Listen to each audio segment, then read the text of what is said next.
Hello, everyone. It's almost time. We have a couple more minutes. I got on a little bit early. I realize that us Casmers, we are a family that if we're supposed to be there at 7, we'll be there at 6:59. So that's not always so with artists, you know, so that's really interesting. Hi, Christy. Good. So we have people showing up. I wore my fair that I thought, well, really, I didn't have a lot in this collection, but I do have something kind of interesting here today to talk about. So bring them on camera. Oh, interesting. Okay, you guys. So today, hello, Jenna. Nice to see you. Good. We finally got some rain out here in Cleveland. It's like there's been every day this week that says it's gonna rain, and then it never rained, and our grass was getting browner. And you know, my life right now is all about the green grass and the old growth trees on my walks and stuff. Hi, Kathy. Good, and Judy. Nice to see you guys. Good morning. Yes. Thank you guys for showing up today. I think it's going to be kind of interesting. I got to have a live meeting with the new Intentional Metalsmithing group, and I'm super excited about the group. I love the way this is going. I love the people who are in here. Hi, Mary Jo, and a lot of the same people. So it's really nice. I've been able to hear some really good comments about this new course from, hey, Jay, Kay, I thought it was Jay. You know, I don't have any of my readers on right now. So yes, oh my gosh, I know. See, I was in different areas where it was raining and we just never had it here. It's so humid. You get the frizzy hair. I'm gonna be sweating during this piece here, but it's nice to have, I'm glad. I think tomorrow is gonna be a really nice, beautiful day. So I had hello there, Veronica, nice. Good. You know what, it's interesting. Today started off, I was a little bit sick over the weekend. And so it was a little bit rough for me. I was tested for COVID, don't have that, yay. But you know, we forget that there's maybe other illnesses going on too. So anyway, it was interesting for me because it kind of brings your spirit down a little bit.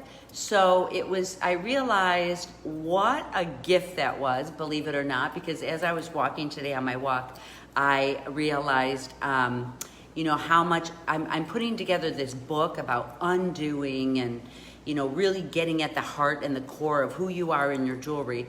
And actually, from being a little bit off my game this morning, it gave me an opportunity to get in and really think about what exercises could bring me back to this place again. Yeah, see, tested negative. I know, we forget that we could just get sick, right, guys? There's Christina. Christina's here too. So hello, everybody, and thank you for showing up. Wonderful. Well, you know what, you guys, I'm really excited. For the past 2 Thursdays, I talked a lot about the course and everything going on, and of course I'll answer some questions when we're done. Hi, you guys. I'm really excited to talk about this subject of Viking jewelry. This wasn't a big study of mine back in my past, but oh my gosh, as I start reading, I feel like as I'm presenting this, things will be like a spiral. I learn things on one level in research, and then I'll come back to it another time after researching. I'm always, spending a lot of my downtime. I like getting real books nowadays. I spent years reading on my Kindle, and I still love reading on my Kindle if they're just kind of fun books that I'm gonna read through. Hi, Sherry. Hi, Deb. Nice to see you guys. Nice to see you, Anna. Hi, good morning. So I'm really excited to have like my books in my hand again. I think in some ways, I think of it like a talisman. I wrote a piece the other day and I talked about, really what your real talisman are. They're things that feel good, when you walk past, oh my gosh, I was actually walking in the store. I know Christina has this book on, and this is backwards for you guys, but this piece I didn't get a chance to put on here. This was a Viking piece that I am so interested in. It's not so typical, so I didn't necessarily do a post on it, but this was actually made by the Vikings. And what I loved about it, it's actually an amulet, And the amulet is built with metal. I'll get a photo and post this on there later. It's a hollow form with the hinge that opens. We love that in our jewelry. And there actually was a little snake, a baby snake that was put in there for protection when this warrior went into war. Things like that just really excite me in itself. So this is really fun. There's, oh, you're obsessed with my shirt, Christina's. Thank you. Thank you. And hi, Michelle. You know what, this one I love. I started shopping. I'm hearing, you know, being in this fashion and jewelry world, I'm hearing that the clothing companies aren't really doing that well, but the secondhand clothing are like off the charts. So here in Cleveland, a lot of our places started closing down even before COVID hit. So I actually found this gorgeous little recycle store. It's a recycle store in this beautiful, beautiful, wealthy neighborhood. And I can, you know, to me, it's like I would rather buy one piece for $1,000 and wear it 1,000 times in 1 year. So that's how I am. Rather than changing all the time, it's like I fall in love with a feel or a look or a texture, and then that's what I want to wear. And it's the same thing that I build the same way that I build my jewelry. You know yourself well. It's like what I talked about with the group of intentional metalsmithing, and what I thought about this morning is this whole process where when you think about who you are as a person, your work will be the same way. Hey, Kim, nice to see you. Helen, okay, that's Kenny. Kenny Blackbird. Wow, love that, love that. So who you are as a person. So, you know, for me, it's like it's been a search for a couple of years on undoing, doing up, finding out really my interest. Even though I'm inside my body every day, you know, I really started making note of, oh my gosh, this shape excites me. This color excites me, you know. When I brought in these gems, I talked about how I started also putting all these bright, colorful flowers around me, because your work can't help to be a reflection of who you are. So the more that you let yourself out and let yourself be, your work will just flourish and become more authentic, and your work will be more saleable. Real authentic work is always saleable, always interesting, always has something to say. So, you know, with our group, the way to get there is we're just doing a lot of, at the beginning, you know, I'm showing, you know, just some techniques, and then eventually you guys will, all of yourself will start coming out into these cagings and all of this, you know, so it'll be really fun to see. Oh yes, I know you need creative clothes. So for me, it's like the same thing with jewelry. When I get onto a shape, I like to really explore a shape and, you know, just move a tiny inch a day on a shape. Oh my gosh, I didn't even wear my one beautiful ring that I just finished the other day that I'm loving. There's this ring that I built, and it reminds me of a dream catcher. And when I put it on, I was like, oh, this feels like a dream catcher. And it's interesting because for me, I'm really trying to get my dreams recorded at night. It's a program that I'm doing right now. Hi, I'm so glad. Nice to see you, Berlin. Okay, so, you know, so the subject matter today, so I thought I'd talk for a little bit, and then if anyone had questions about techniques or things that we do like that, I want to talk about the Vikings. The Vikings are so interesting. I know a lot of us know a lot of information about the Vikings from, you know, just that really cool Amazon Viking program that was on. There's a lot of, you know, really exciting information. Why? For a couple different reasons with the Vikings. Such explorers, right? Like us, exploring your techniques. But these guys were such explorers way before Christopher Columbus. You know, if you think of it in that context, like by the 1100, the Vikings were already being turned on to Christianity. Isn't that interesting? So, you know, back in time, you know, yes, we hear a lot about these Viking warriors, but also it's like in the jewelry sense, when I talk to you guys to understand a jewelry or an art piece, the reason why it's such in-depth studying for me is I go back in and I try to read folk tales. I try to read stories about what people were doing at that time. I try to look at some locations. I try to look at the artwork that was coming out. I think about the times and about the fierceness and about the culture and about what the grounds looked like and if people were starving or if people were wealthy, you know, or all of this. And it's like when you roll all these things into one package, you can find out really about their adornment, about their jewelry. But if you look at things holistically like that, it's really interesting. So I'm not a person that necessarily gives you dates, exact dates. You know, I'll throw a little bit of dates in there, but believe me, that's not my specialty. My specialty is, you know, and I'm really working on my specialty. My specialty is I love researching all these different historical areas and kind of rolling them in and figure out why their jewelry became this way, why their clothing, you know, especially metals or anything. So the interesting thing is that way back in time, the Vikings, that incidentally are listed to this day up in the Vikings were the Scandinavia, Iceland, Denmark, Sweden, Finland, that whole area there, all that northern, you know, northern, right up above Europe, which is all those light-skinned, you know, these light-skinned people. It's a colder culture, so you have those light skins. When you get into, you know, the really, where the sun is out a lot, you actually get your melatonins to protect you when you're out in the sun. So, you know, even though I'm Croatian, which is up in that area, I ended up with super dark skin, so I like it. Yeah, I know, so it's interesting. So this is my way to approach a subject. So I want to turn you guys on to things in this way. So, you know, and then, oh my gosh, if you guys are inspired in any way, you know, we want to make sure that we keep with our own work. If you guys copy something exactly like from Viking, you can't help but to put your own work into it, so don't worry. So, yes, right, it's story and history and all of it. Yes, absorb it. So, so back in time, these Vikings were the people that went out and just pillaged, and you know, in some ways they were traders, in some ways these warriors just came in to fight, but also there was a lot of trading going on. Really interesting. It's like they would, the Vikings probably have the biggest collection of European and Islamic and Middle Eastern jewelry. I don't know about the biggest, that was just my words that I added in there, but they have huge collections. Because why? They just went in and pillaged and stole these things. Literally, they would have so much of this, and a lot of them were crosses and silver coins. A lot of these were silver coins. So their jewelry work that they eventually did was a lot of silver work. I think I told you that a lot of cultures at the very beginning, they would oh, thank you. Yes, yes. So they would go in and just see coins. There was no reason to carry coins in their pocket. So they would melt these down and, you know, make them into jewelry. Now the jewelry, at the basis of the jewelry in the Viking, which is so interesting to me, are just these, I was looking for mine. You know, they're just these pieces that were silver melted down very practically and done in that twist that you guys are going to see in the next chapter.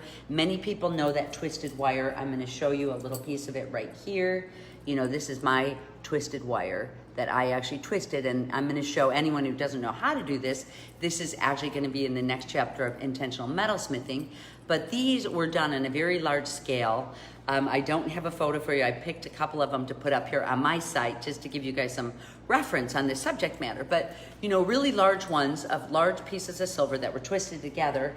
And the most interesting thing, so the most popular shapes were these necklace, like neck rings, arm rings, bracelets like this. Why? Because torques, thank you. Because actually the way the Vikings thought about their jewelry, it was in a very, very practical sense. It was almost the same as, you know, they didn't put gems in their jewelry.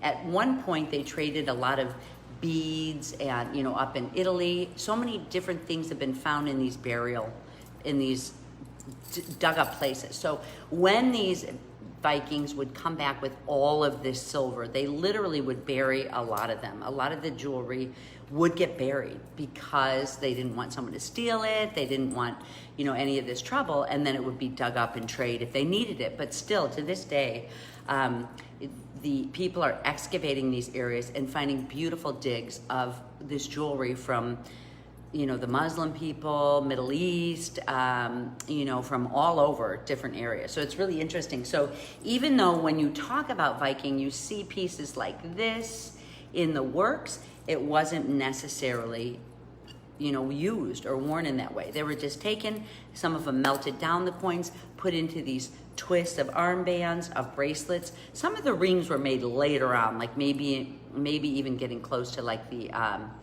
16th century, 17th century. But why were these really simple pieces done? Because when you're off trading and you owed some money, you could just take off your band, chop a piece of it off, and pay for your goods in that way. There was a popular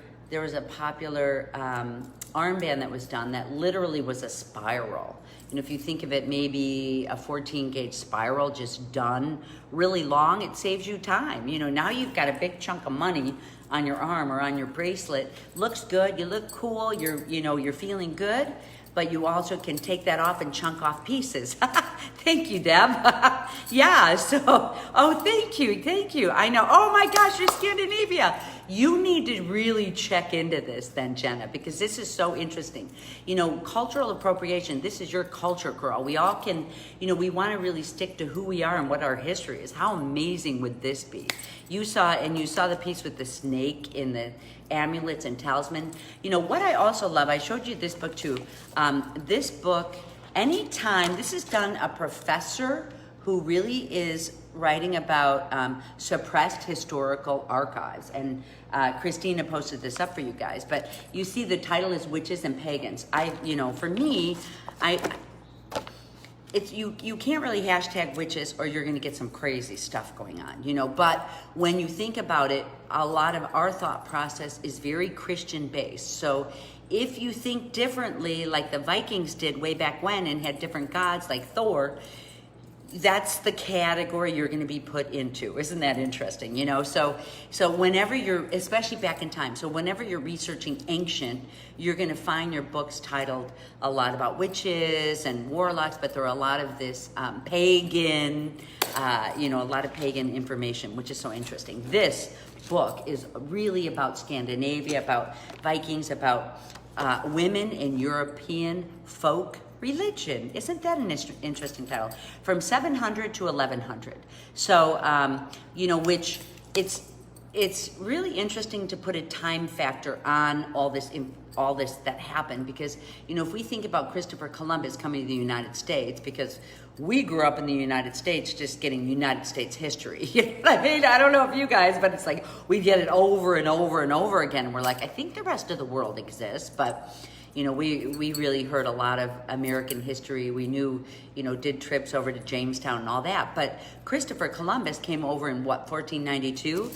All of this, the Vikings were around and traveling in the 1100s and earlier than that.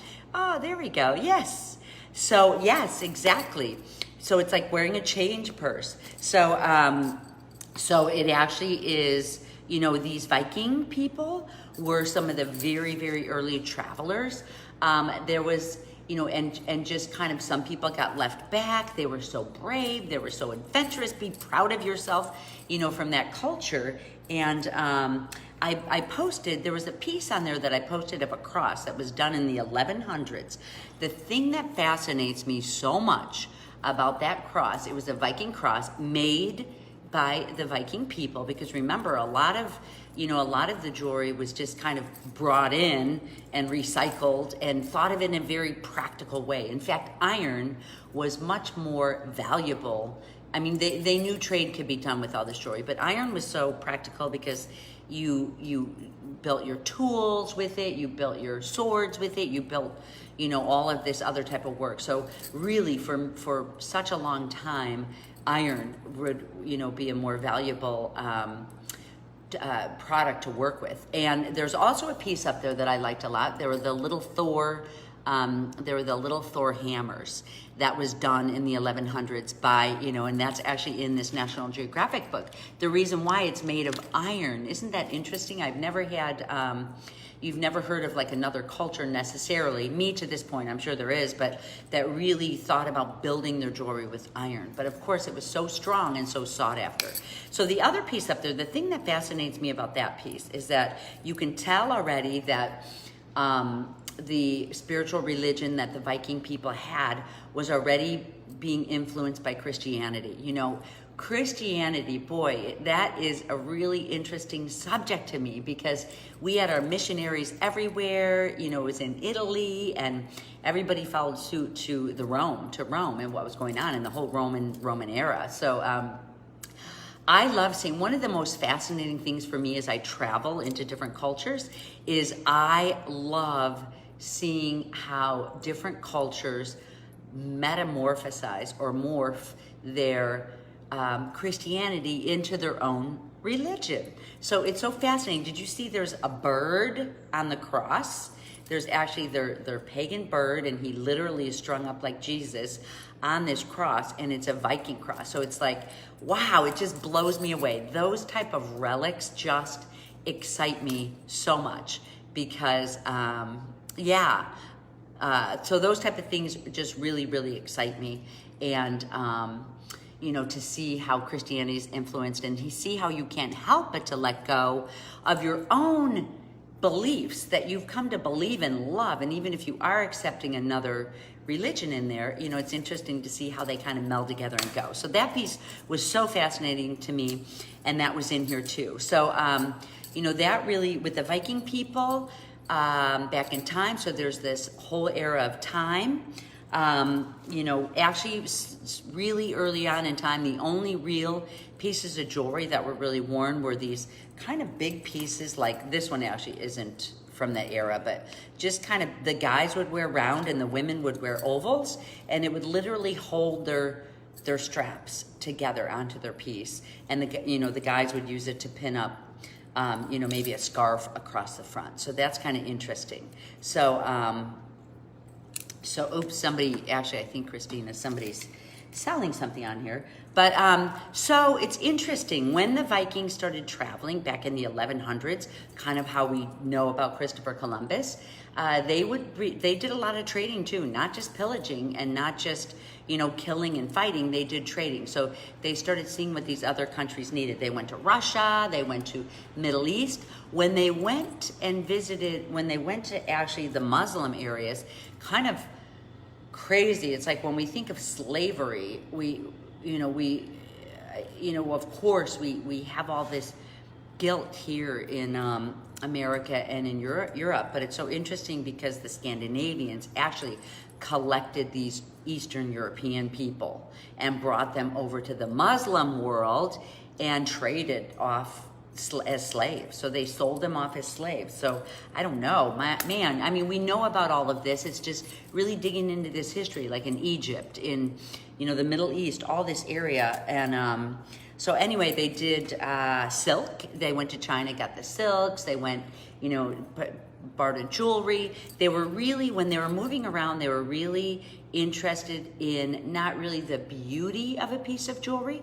They were really interested in the weight of a piece of jewelry. So, you know, that's how pieces were picked. They didn't care about the stones because stones were not as valuable, but they would also go to Italy and get, you know, to pick up different beads. Remember when I talked about the bead?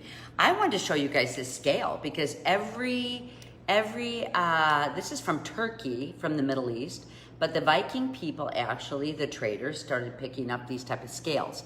I love them. I'll show you guys how sweet this is. Let me see if I can push it down a little bit. I'm so glad that I had that. This area here opens up right here, and this piece is here. Opens up and it stores all of this. This comes off, it all comes apart. Isn't that amazing? These are really a light wood because the weights are heavier. So this actually just is stored separately, and this is stored separately, and this is similar to what the Viking people would carry around. They actually came from the Middle East. So these are the weights here. No, these are actually the scale here, and if you see inside here, these are the weights. I love these little figurines that are in here. And this is where the stick is stored. So kind of fascinating here. I'm just gonna take a little one. No, I'll take the second one. Can you guys see the shape? How come I can't? Oh, there we go. I'm showing too close. So this is the shape that's on here. They're all kind of carved in this type of a shape. I'm not exactly sure. Mine actually isn't balanced. You can see this isn't going to be accurate. I think mine was more of more of, you'd have to be careful. So see this? Now, when I get to measure my silver on the other side, well, you guys know how a scale works, but I know I needed to see if this scale worked. You know what I mean? I needed to see how this scale actually could work. So you can see it's getting straighter and straighter, but when it's sitting on your piece, there's a place right here. So everything really is intact in this little bit of carrying case. So, talking about, this is how silver was measured. So if you notice, there's some cultures that I talk about that like the Naga people who love the bronze. You do see some brasses and bronze in here, but mostly it's the silver that the Viking people loved. So isn't that interesting? Oh, thank you. I know the scale is amazing. So that is actually from the Middle East. I love it. So, and it's similar because I do know this is actually from Turkey. So I do, as I saw photos of what scales looked like that the Viking people carried with them, this one is very similar. They just picked it up in the Middle East and carried it around and used it for their trade. So I'm always excited when I actually have a piece of my collection that I collected from many years ago. So many pieces I just kind of, gave up in the process. So, I missed that. So, really, so the Vikings actually really didn't start minting their own coins until the 19th century. Isn't that interesting? So National Geographic, I love this fact. National Geographic, I saw in another article way back in time, they listed some of the happiest people in the world, on a scale.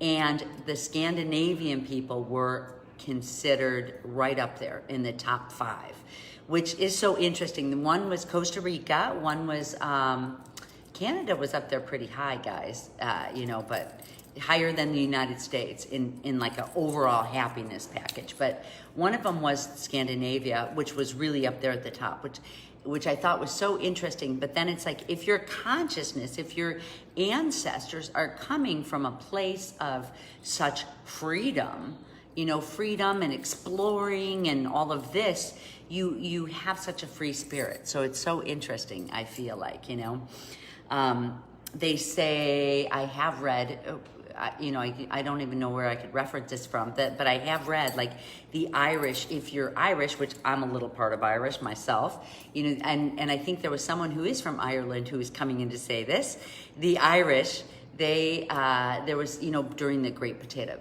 Famine, there was all this famine and all this, really trouble with having abundance. So they say if you're Irish, you've got kind of a lot of this internal work to do to shed all of this ancient. Now they're calling it the ancient mitochondria. That kind of comes with your generational stuff. That comes with your that comes with a lot of your history. So the scientists now are coming up with this mitochondria DNA, which kind of piggybacks on top of your DNA. So interesting. I can't speak that much about it, but there you go. There's some of it. Oh yeah, yes, high level of wilderness. Yes, see, so that's interesting. Of oh my gosh, it's just with the herbs and the finding your herbs and finding your healing, and almost like when you're.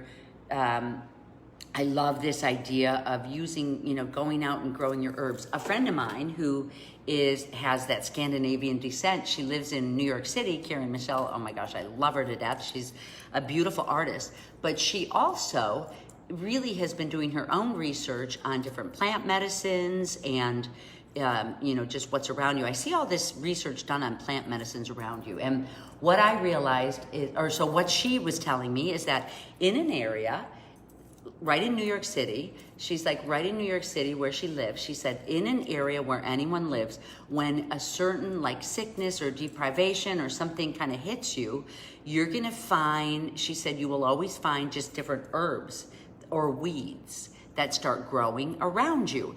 And I think Deb might have even made a comment like this. Somebody I saw on Facebook was saying, they noticed all these new weeds that were growing up around them lately when COVID started, which I was like, wow, that's so interesting. That goes with the same theory. So she kind of, through her research, has this theory that wherever you're living, this plant medicine will grow up out of the cracks in the sidewalk. So she's right in New York. She was actually doing a lot of this mugwort. It was this mugwort, which was a weed that just, she's like, you wouldn't believe this weed is growing everywhere.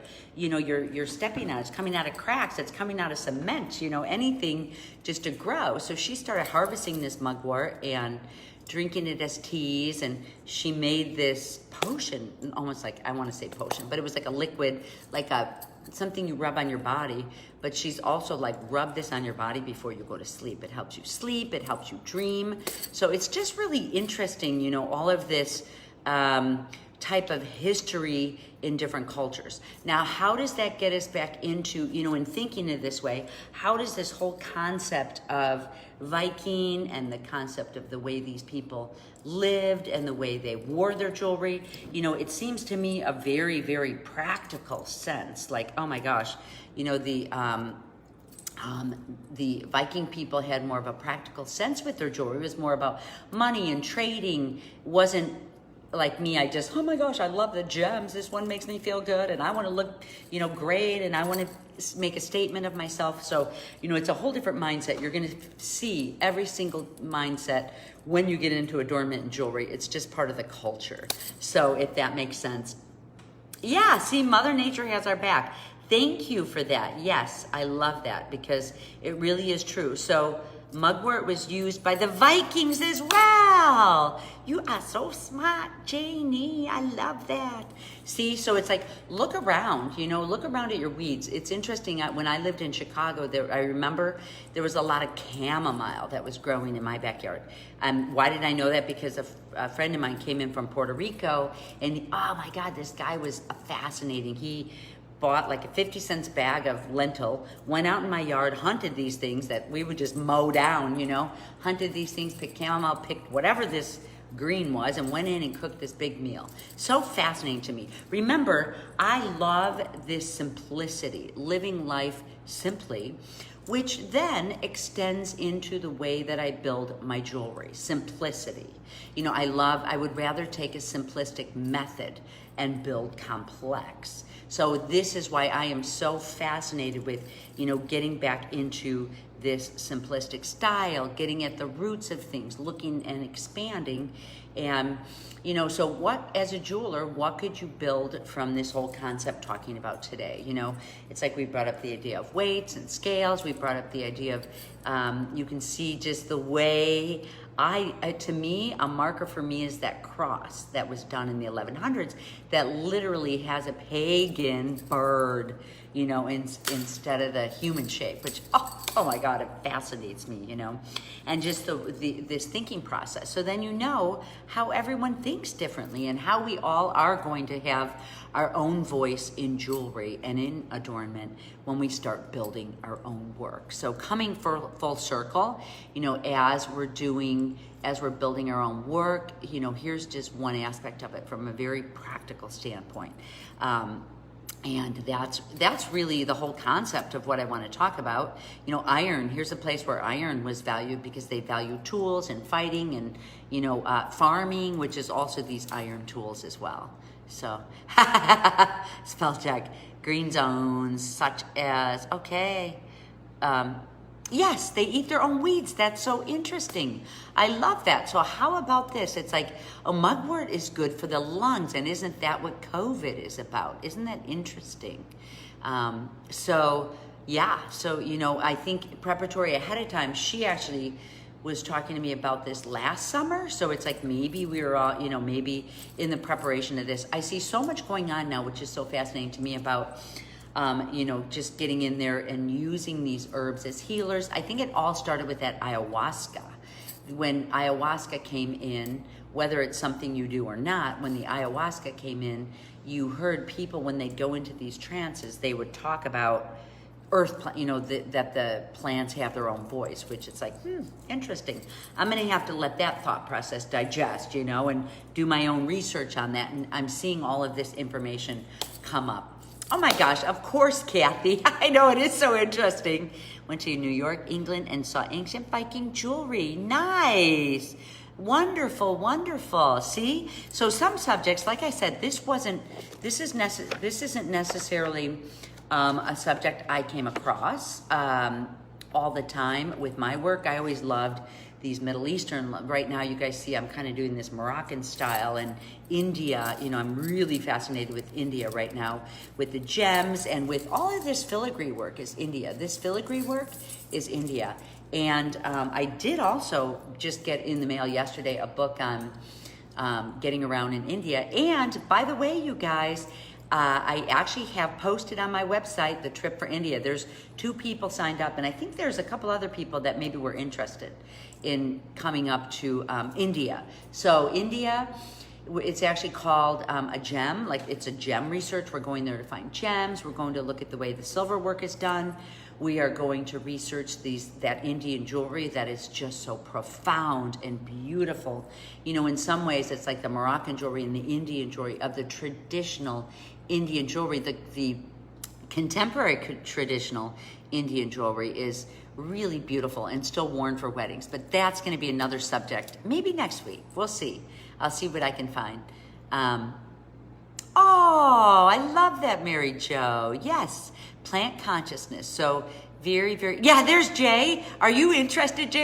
That's why I keep thinking about you. I'm like, oh my gosh, Jay. So Jay is from India, and she, you know, I'm so grateful to have started a friendship with Jay because I've learned so much information from her. It's just, when I first started talking, I posted this week this fire ceremony once again that I did in Indonesia, but to me, this whole way that the Hindu religion is so fascinating to me. It really is that undoing process and then that taking in process.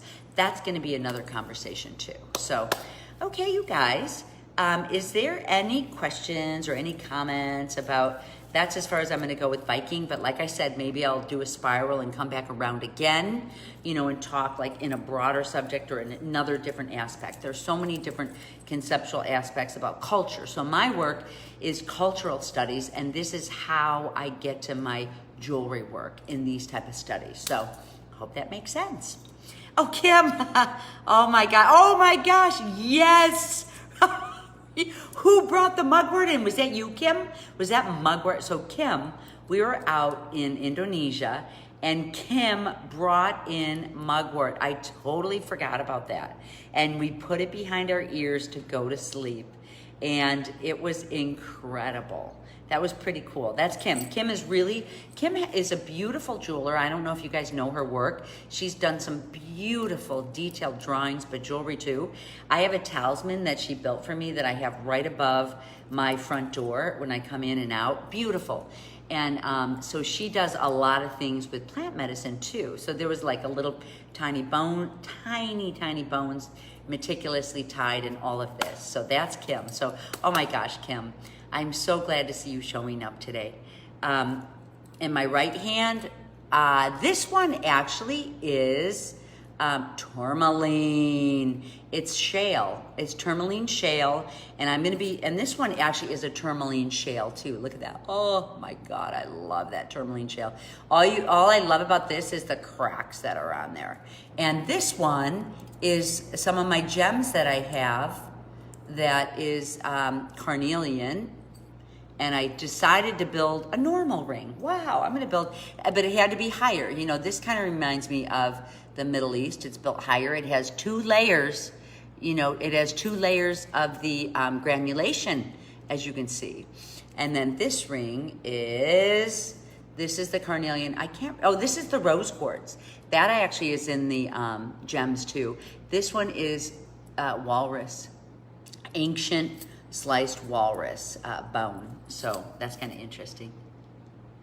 I still work with my ice resin. Thank you so much, Michelle. You know what? I do work with ice resin. I still love ice resin. It's one of my even though I'm doing all this silver smithing work, I absolutely do my ice resin work, and I love it.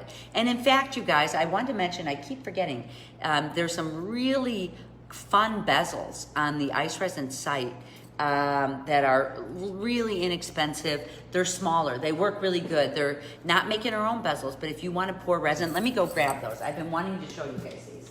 Hang on a second. I will be right there. All right.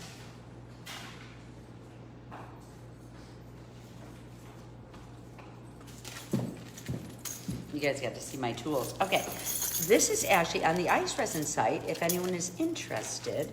They're in 3 different colors. They're all these little natural organic shapes. They're very inexpensive, you know, just like a couple dollars. And they're this pewter, and then they have a gold coating on them. They're not expensive. But if anyone wanted to play around, you know, with the ice resin and just use tinier pieces like this, you can't solder with them. They're not to be soldered. They're not silversmithing metals at all, but they're really fun and very playful. So think about that. Okay, you got, oh, you bought my ice resin book. Thank you. Oops, am I gonna be able to get this back up again? We'll see. Well, you guys get to look in different areas. This is my, okay, let's see. There we go.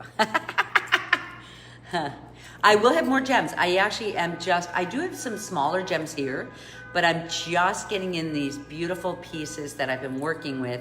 And for me, it's like I have to buy such a big quantity to get such a good price. So I'm so glad that you guys want some of these gems. So, you know, I'm getting 10, I'm ordered 10 millimeter size. I ordered 20 millimeter size, and even maybe some 25s of the, you know, these beautiful colors like this. So I will have bigger ones, and then I also have smaller ones. So I think what we're gonna do, well, on Fridays with our group, you know, I'll definitely put them up for sale to the general public too, but Fridays with our group, you know, I have some around too. Oh, thank you. You love my shirt. See? Yeah, I just think you can see exactly, you know, everything under here. So it's nice. I love it. Thank you. This is what I love, are these transparents. Always transparents. In my work, no matter what I'm doing or what I'm focusing on, even from when I was younger, when I learned, you know, I told the story about when I went around and bought from different areas around the world. And when I buy from Thailand, I would buy these tiny little clear beads. When I buy from, you know, I got into resin because I love transparents. I still love transparent gems, you know, which is why I get so excited. I'm like, only the transparent ones, you know? So always transparency, transparent clothes. Another thing about myself, you know, if it's the transparency and the light that I love. Good, Sherry. I think Sherry's on coming to India, and that's gonna be exciting. And you know what, you guys, there's another trip, there's another trip that she's looking into that would be coming up in the future, and that would be Nepal. So super excited. Oh my gosh, no worries, Lori. We're gonna be signing off soon, but hi, Nicole. But this is all recorded, so don't worry, you guys. No worries that you're late. This is on here. I'm gonna put it on save, so you'll have it here. Large and small, yes. So I'll lay them out, and then I'll, you know, show the colors together. And it's my daughter who's been packaging these up. So good, yay, yay. All right, you guys. I hope you guys found some inspiration here today, and have the wonderful rest of the week, everybody. Let me see if there's any questions. See, a trek to Nepal. We'd be going there for jewelry, adornment, art, and then we'd be doing some silversmithing up in that area. Yeah. Yeah. Oh, you're half Indian. Oh my gosh. You know what? If you want to go with us, check it out on my website. The nice thing, as I'm posting new workshops up, is that the way the world is now, everything is, if a cancellation happens due to COVID, 100% refund of your money. So the nice thing now, yeah. Oh my gosh. Oh my gosh. Barb, have you been? Have you been, Barb? Yay, so that's up on my website now. There's 12 people, we have room for 12 people, so it's a small group. There's a lot going on. I mean, it's a 5-star. When we land, we get massaged, we have wonderful meals. When we're going to just see amazing places, we're studying jewelry, we're studying gems. You guys will really get a good, really good, maybe your own sources for gems and things like that. We're really getting out there. So Christina just put up the Indian trip. It's in mid-January, and we can get back just in time to head over to Tucson. And so that's kind of what's going on this year. So check that out. And then I also have a Morocco trip that is another Morocco trip. There's one in October of 21 that's full, but I have another Morocco trip 6 months later in March of 22. But I think the Nepal trip we're looking to do in November of 21. So, you know, that Nepal trip, think about that. She's right, you know, she's researching. I think maybe when we're out in India in January, she's going up into the area. I might want to get up in that area too and look around a little bit too. Oh, Barb, yes, good for you. Well, you might want to come too. You'll have to see. Yay. All right, you guys, thank you so much for showing up. Oh my gosh, trip to Africa. We'll have, yes. Well, you know what? I love this Michelle. If you guys know the organizer of Morocco, I love her. We've spent a lot of time working together. She's my people. She's our people. If you're my people, she's our people. She is a very strong woman. This is her company. She's building these trips in here. She's like, Susan, I'm going to find more places that we could build your work with, you know, and then for me, it's exciting because that's where I get inspired from. I can do some research on Tibetan area when you're in Tibet or when you're in India. So just say this trip to India. I'm doing a lot of research on this. I might do a presentation next week or we'll see. But you know, when you're researching Indian jewelry, you can't help but to find out about the culture in the area. By the time we go to India, you know, we will be very prepared. At least I'll be briefing things like this. We'll be very prepared. We can, you know, eat the food. We can do the yoga. We can, you know, just go into spiritual places. We can find out about the Hindu, you know, I love the Hindu spiritual, you know, and also it's it's just really interesting to me, all these layers, you know, and there's wedding jewelry that is so beautiful.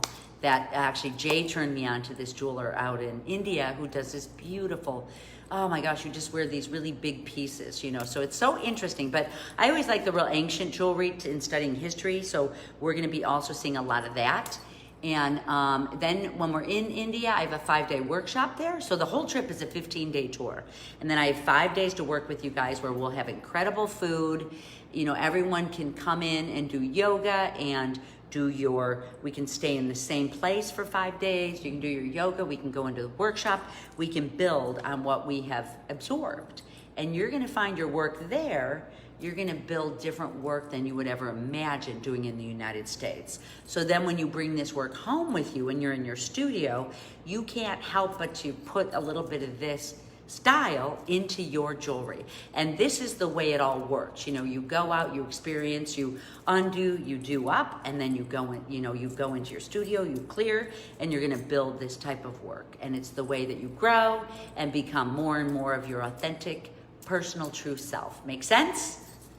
All right, you guys, I know it sounds amazing. If you guys want to know any information, pop onto my website. The whole 15-day itinerary is there. So no worries. It's just fun to look at, right? Okay, go to my page, and at 12, it comes up. Okay, good, thank you, Barb. Thank you. All right, you guys.